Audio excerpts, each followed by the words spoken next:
पहा नवीन एपिसोड्स एकदम add free.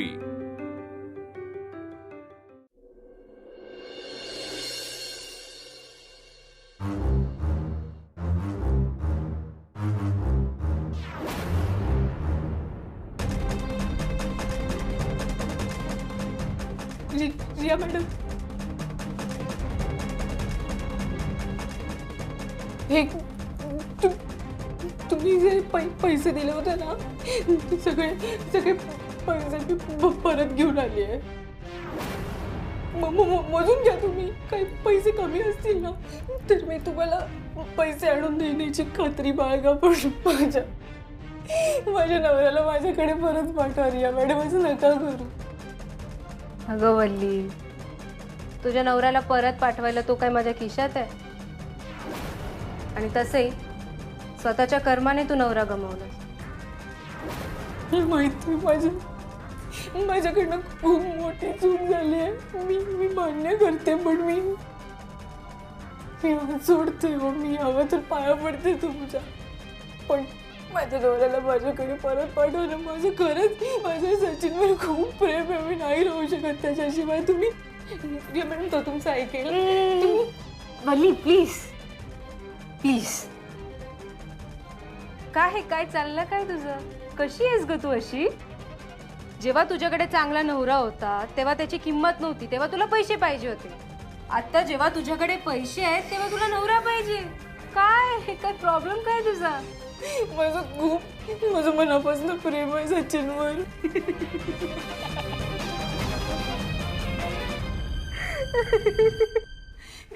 नाही वल्ली, प्रेम या शब्दाचा अर्थ माहितीये का तुला? नाही, कारण ज्याच्यावर आपण प्रेम करतो ना त्याचा आपण डील करत नाही, बरोबर ना? आणि तसंही तुझं आणि सचिनचं सगळं काही संपलंय का? आता तर तुझा खरं रंग सचिनला कळालाय, त्यामुळे तर तो तुझा नाहीच आहे, तुझा हक्कही नाहीये त्याच्यावर। इनफॅक्ट मी तर सांगते, तुझी मनाची तयारी करून ठेव तू, मला आणि सचिनला एकत्र बघायची, कारण सचिनवर माझा खरं प्रेम आहे आणि त्याचं प्रेम मीच डिझर्व करते। आता तो तुझा नसणार आहे, माझा असणार आहे, त्याचा पूर्ण प्रेम माझ्या।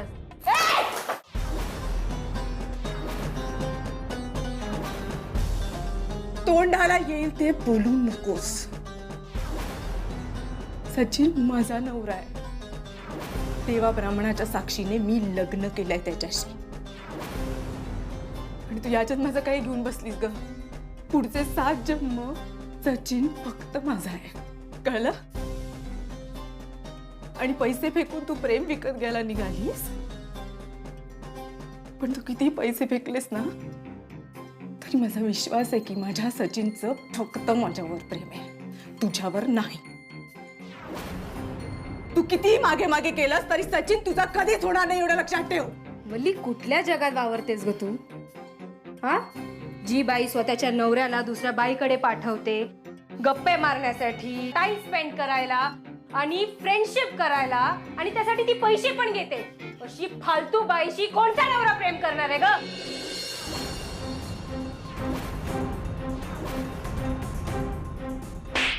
वल्ली,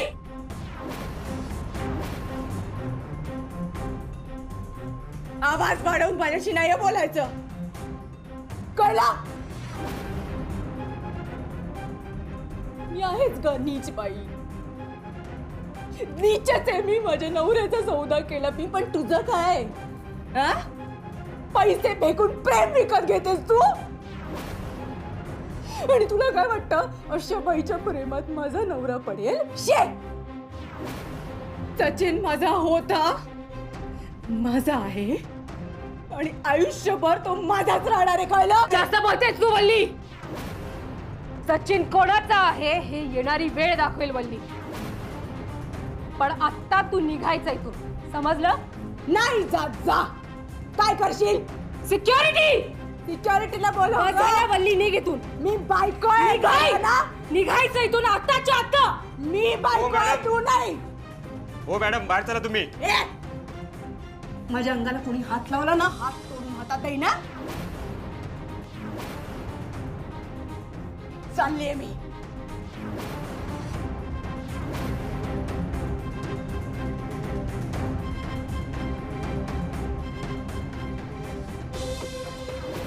मॅडम, लक्षात ठेवा मी कोण आहे. पुष्पवल्ली सचिन पटवर्धन.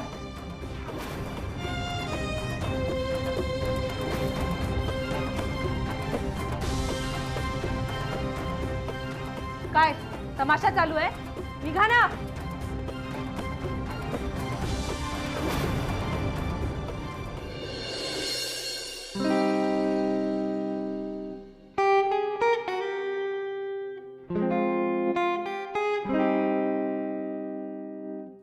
काय झालं पट्या? हे सगळं असं होतं ना म्हणून मी प्रमोशन नाकारत होतो. ठीक आहे रे, घरी वेळ देता यावा म्हणून कोणी होणारी प्रगती थांबवू शकतं का? काही हरकत नाही. प्रमोशनचा आनंद वेगळाच असतो. आता मला कधीही केव्हाही कुठेही असं बाहेरगावी जावं लागणार. मी नाकारू शकणार नाही. मी प्रमोशन घेतलंय आणि अगदी बाहेरगावी गेलो नाही, पुण्यातलं म्हणत असलो तरी कामाचा लोड वाढणारच आहे. असू दे, तुला आवडतं ना. किती आवडतं तुला काम करायला आणि किती मनापासून काम करतोस तू. म्हणूनच मिळालंय तुला हे प्रमोशन. कुणीही करू शकणार नाही इतकी मेहनत घेतोस. अभिमान वाटायला हवा तुला. तू फक्त तुझ्या कामाची काळजी कर. इकडची काहीही काळजी करू नकोस. घरी हे सगळं असं सुरू आहे आणि मी असं अचानक उठून असं निघून या सगळ्यापासून लांब चाललो. अरे पट्या, आयुष्य आहे ना हे. असे अनेक प्रसंग येतील, अडथळे येतील, पण म्हणून आपण थांबायचं नसतं. त्याचा परिणाम कामावर होऊ द्यायचा नाही ना, तेही तितकंच महत्वाचं. आणि सगळ्यात महत्वाचं म्हणजे सचिन सावरतोय आता. असं वाटतंय आपल्याला. तो हर्ट झालाय. तो फक्त दाखवतोय की तो सावरलाय. तो सावरला नाहीये. मी ओळखतो त्याला. माझा भाऊ आहे तो. त्याचा त्रास मला दिसतोय, मला जाणवतोय. थोडा वेळ तर लागेलच. तो आपण त्याला द्यायला हवा. तो एकटा कुठे? तू आहेस, मी आहे, माई मावशी, आप्पा, सगळेच आहेत. तू त्याची काळजी करू नकोस. तुझ्या विश्वासावर सोडून चाललोय मी त्याला. प्लीज लक्ष दे. त्याला एकटं सोडू नको एक सेकंड सुद्धा. तो असा बोलला ना, तो मनात ठेवतो खूप आणि मला भीती वाटते की काही. तू असला कसलाही विचार करणार नाहीयेस. मी आहे ना, मी घेईन त्याची काळजी. त्याला एक क्षण सुद्धा एकट्याला सोडणार नाही. मग झालं.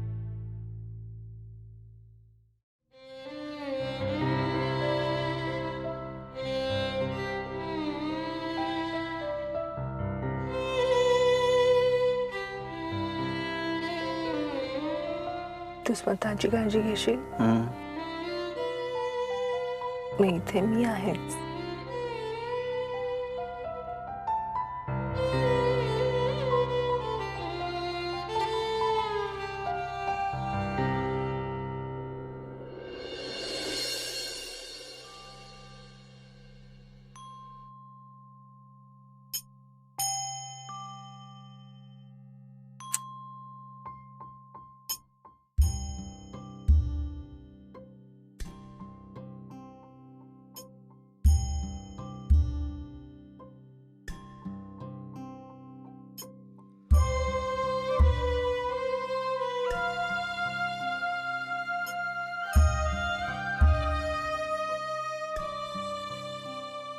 एकटा का बसला सांगणारा?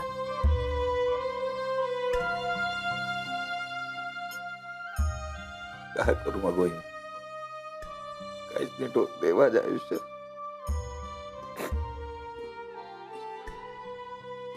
तुम्हाला माहितीये, वल्ली नीट वागायला लागली होती माझ्याशी. रोज प्रेमाने डबा भरून द्यायची ऑफिसला जातात. खूप काळजी करत होती माझी. होती असं का म्हणतोय सरे? तिचं अजूनही आहे प्रेम तुझ्यावर. प्रेम असतं तर असं वागली असती का ती वहिनी? होतात ना चुका माणसाकडनं.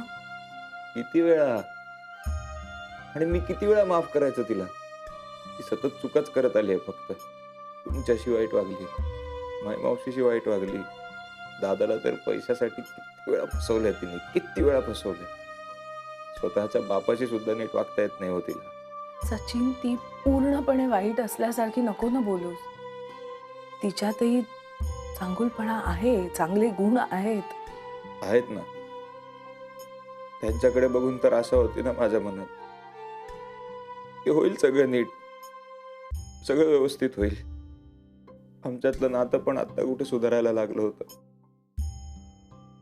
नीट वागायला लागली होती ती. आणि आता असं वाटतंय मला की गेले 2 दिवस आयुष्यातून काढून टाकता आले, पूर्णपणे विसरता आले तर किती बरं होईल. सकाळी सगळी तयारी करून ठेवायची ती माझी ऑफिसला निघण्याची. मी ऑफिसला गेलो की सारखं फोन करून चौकशी करायची. मी वेळेत पोचलोय का, मी काय करतोय, मी जेवलो का, कोणासोबत डबा खाल्ला. मला ना या सगळ्यात तिचं प्रेम दिसत होतं वहिनी. आणि ती फक्त पैसा बघत होती.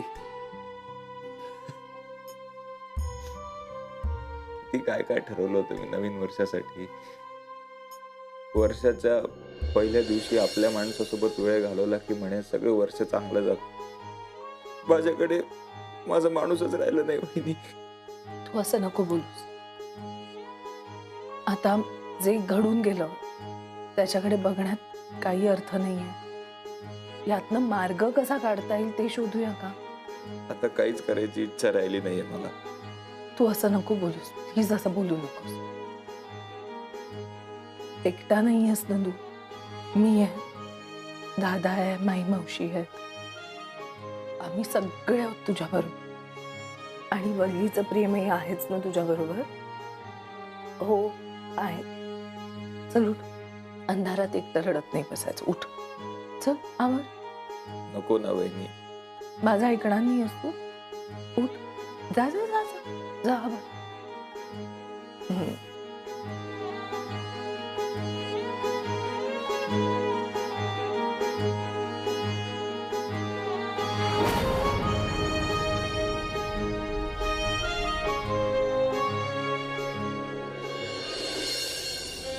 मला माहिती आहे अनामिका, तुला नवीन वर्षाची सुरुवात माझ्याबरोबर करायची होती. मी तुझा हिरमोड होऊ देणार नाही. माझं काम लवकरात लवकर संपवून मी तिकडे येतोय. या नवीन वर्षाची सुरुवात आपण एकत्र करणार. आपण आपलं सेलिब्रेशन 1 जानेवारी संपायच्या आत करूया.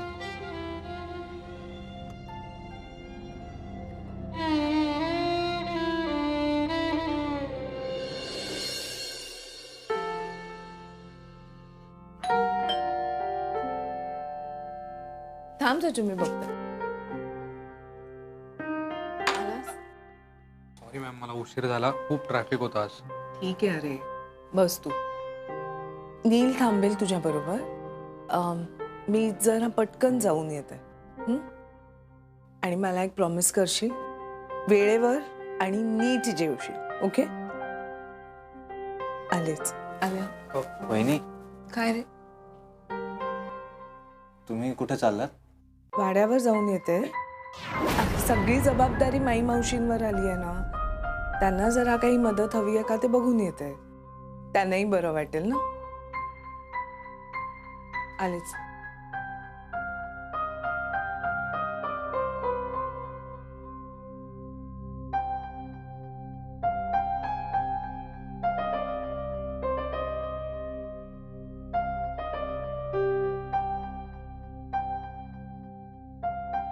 दादा आलो सांग.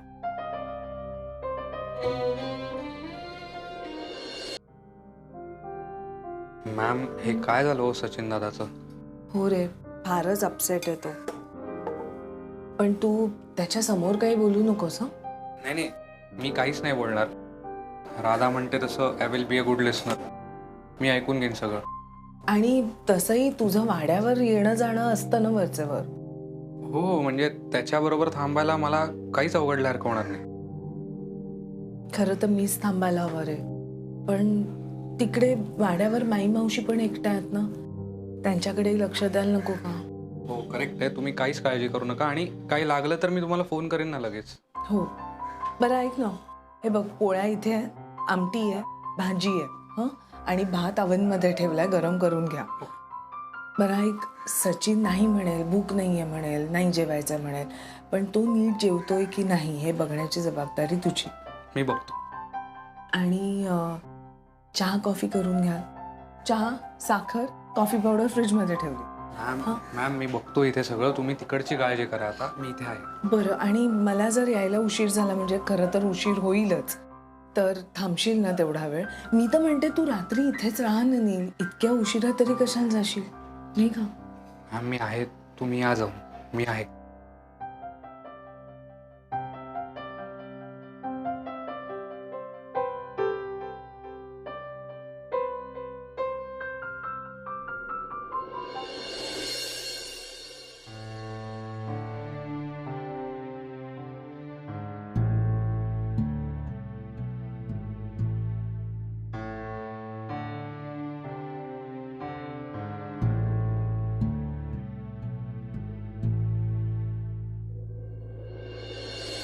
अरे चा, जेवणाची वेळ झाली आणि सगळे असेच काय बसलाय?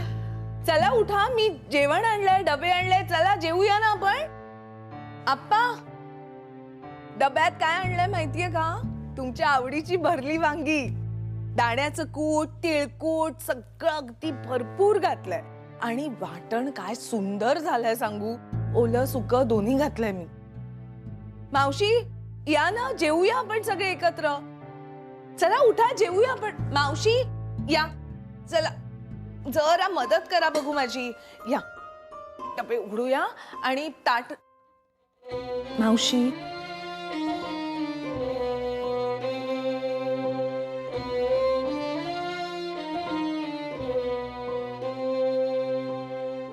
दोन दिवस एकटीनं निभावून नेलत, हो ना? आता मी आले ना, मी करते सगळं. चला पानं घेऊया का? पाणी घेऊया. वल्ली कुठे आहे? या आप्पा, एकत्र जेवूया ना आपण. मी वल्ली, ए वल्ली, आत नाही आहे का खोली? वल्ली कुठे आहेस तू? ये ग. होणार का? सचिन आला ना? अगं बाहेर थांबलाय. वल्ली, सचिन, कुठे कुठे आहे तो? हा, तुम्ही खरं सांगा, तो आलाय ना? अहो मी आजपर्यंत एकमेकांची वर राहिलो नाही होत ना, खूप आठवण येत असेल त्याला माझी. सचिन, अरे ये ना. कुठे कुठे तो? किती स्वप्न पाहिली होती लग्न ठरलं तेव्हा.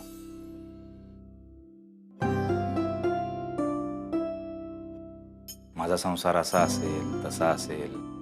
मी आणि माझी बायको रोज सकाळी फिरायला जाऊ, संध्याकाळी एकत्र चहा प्यायचा, रात्री गप्पा मारायचा. तिला या छोट्या छोट्या गोष्टींमधला आनंद कधी कळलाच नाही. पण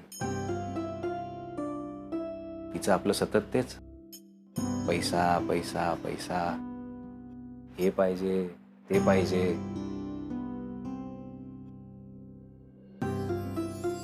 संवाद कधी झालाच नाही आमच्या नात्यात. म्हणजे हक्काची बायको आहे, पण बोलता येत नाही, मन मोकळं करता येत नाही. दादा आहे, दादाला काही सांगायचं म्हणजे वेगळाच प्रॉब्लेम आहे. मला एखाद्या गोष्टीचा त्रास होतोय हे त्याला कळल्यावर त्यालाही त्रास होणार. वहिनी आहेत, पण वहिनींना काही सांगितलं की त्या दादाला सांगणारच, आणि त्यांनी दादाला नाही सांगितलं तर पुन्हा त्यांच्यात गैरसमज, भांडणं. माझ्यामुळे त्यांच्या संसारात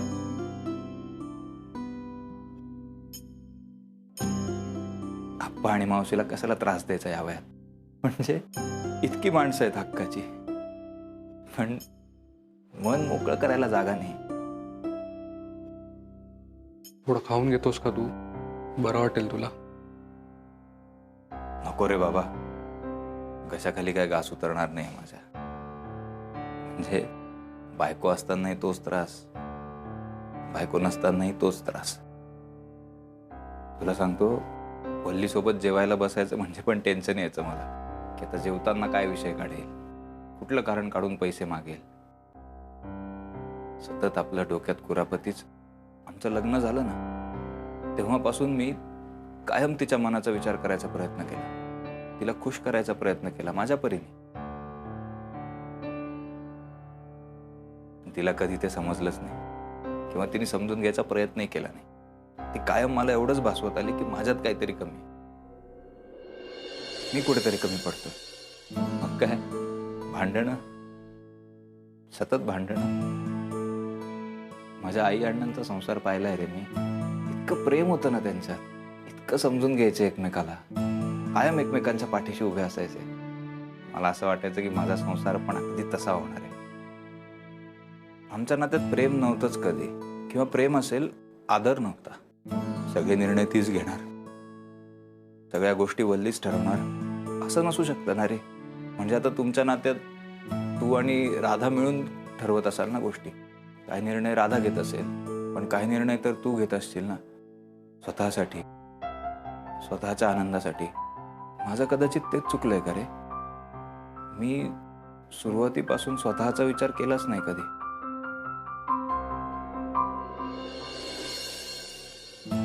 स्वतःचा विचार करायला हवा होता ना रे.